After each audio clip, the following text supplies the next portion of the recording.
श्री भगवान ने जो एक श्लोक में कहा, पिचेस्तु दुराचारो भजते माम अनन्य भाग साधुर्यो समन्तव्यः सम्यक् व्यवसितो हिसः।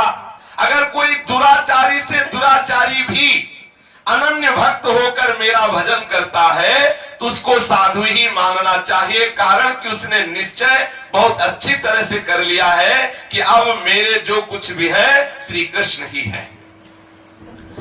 श्री ठाकुर जी कह रहे सुदुराचारो भजते माम अनन्य भाग।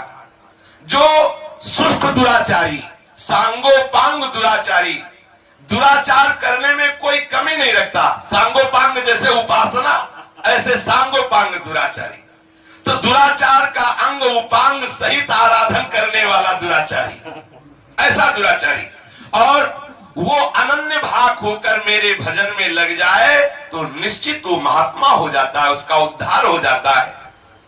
यहां भजते क्रिया वर्तमान की है, जिसका भाव ये है कि वो कैसे भी आचरण वाला हो, सांगोपांग दुराचारी हो, पहले उसके दुराचार बनते आए हैं, अभी वर्तमान में वो अनन्य भाव से भजन करता है तो भी उसके द्वारा दुराचार सर्वथा छूटता नहीं है।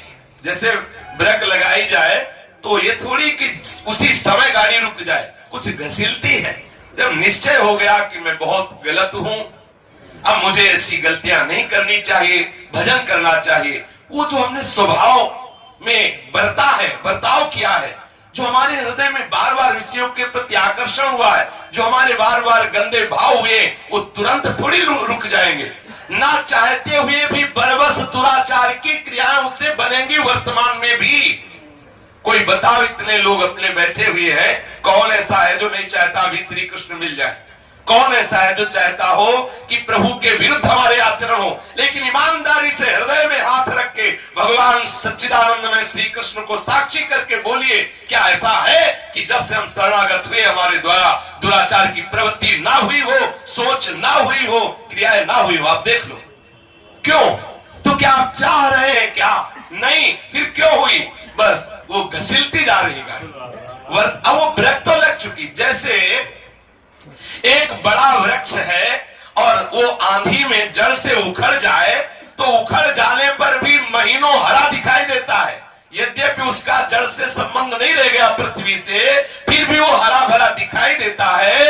ऐसे ही यद्यपि हमारा वासनाओं से संबंध नहीं रह गया है, वर्तमान में क्रियाएं होती रहती हैं, पर उसे अनन्य भाव वाला भक्त ही माना जाएगा, क्योंकि वो दुराचार परायण रहा है, अब भगवत परायण हो गया है, पर स्वभाव संस्कार वश से दुराचार में ही क्रियाएं हो रही हैं।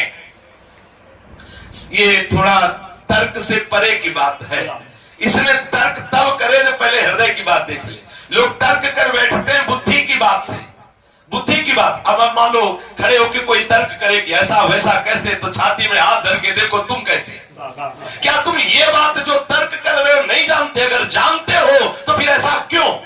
आप हृदय में देखो बात, देखो विद्वता की बात अलग होती है, हृदय की बात अलग होती है। विद्वता तो मंच में छाट गए, पीछे क्या हो रहा? शुक्ल पक्ष को तो सब कोई जानता है, कृष्ण पक्ष को जाने वही विद्वान है।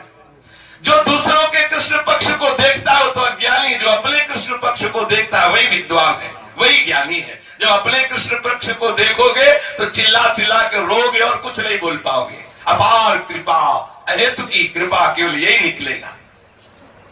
उसके द्वारा दुराचार सर्वथा नहीं छूटता है, स्पष्ट समझ लीजिए।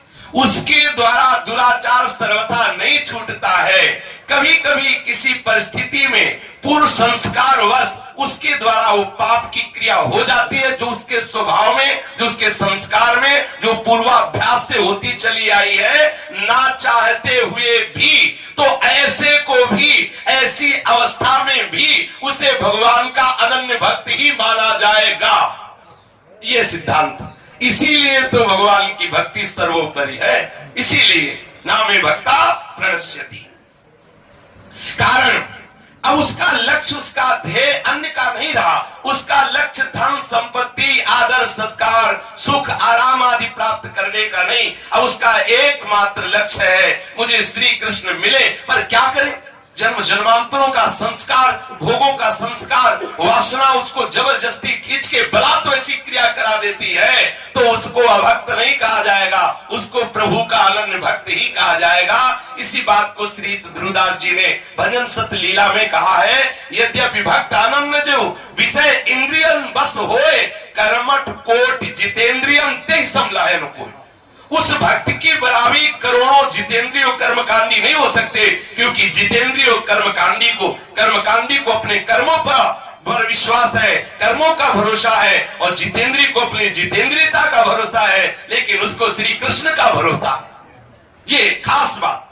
उस भक्त को अपने आचरण का भरोसा नहीं, क्योंकि जान राम कैसे आचरण के रहे हैं और कैसा आचरण वर्तमान में भी है, उसे प्रभु का भरोसा है। और जिसको प्रभु का भरोसा है उसके लिए क्या दुर्लभ रह गया, उसके लिए दुर्लभ क्या है? ये तो सर्वाणि कर्माणि मयि सन्न्यस्य मत्पराः, उसके लिए प्रभु कहते हैं तेषाम् अहं समुद्धर्ता नृत्य संसार सागरात् भवामि न चिरात् पार्थ मय्या विसिचित सा।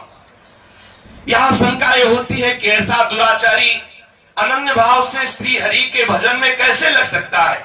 उसके लगने में कोई कारण हो सकता है। हाँ, एक तो वो कि किसी आफत में पड़ जाए ऐसा दुराचारी, और उसको कहीं किंचन मात्र कोई सहारा न मिले, ऐसी अवस्था में अचानक उसको कहीं सुनी हुई ये बात याद आ जाए कि जब कोई सहायक नहीं होता तो श्री हरि सहायता करते हैं, श्री कृष्ण सहायता करते हैं, और वो दुराचारी उसी समय हृदय से पुकार उठे, हे श्री कृष्ण मैं आपकी शरण में हूं। देखो, यद्यपि वो भगत नहीं है, इतना बुरा आचरण करता, फंस गया ऐसी विपत्ति में, अब तो क्या करे? तो कभी उसने सुन रखा है, किसी हृदय के कोने में बात उसके है कि जब कोई सहारा नहीं देता तो श्री भगवान सहारा देते हैं। वो पुकार उठा, हे श्री कृष्ण हमारी रक्षा करो, बस प्रभु से अपना परम भक्त मानते हैं।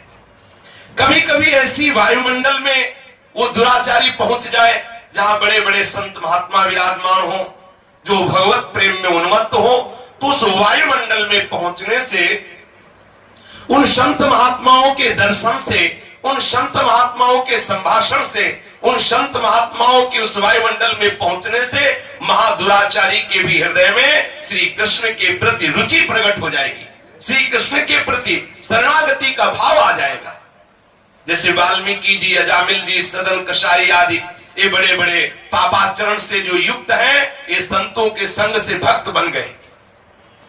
कोई यदि ऐसी कथा सुन ले कि वाल्मीकि जी ऐसे थे, सदन कसाई जी ऐसे, अजामिल जी ऐसे, और उनके ऊपर भगवान की कृपा हुई, तो हमारे ऊपर भी हो सकती है, और वो दुराचारी ऐसा सुनकर भगवान की शरण में आवे तो भगवान उसे साधु बना लेते हैं, उसे अपना भक्त बना लेते हैं।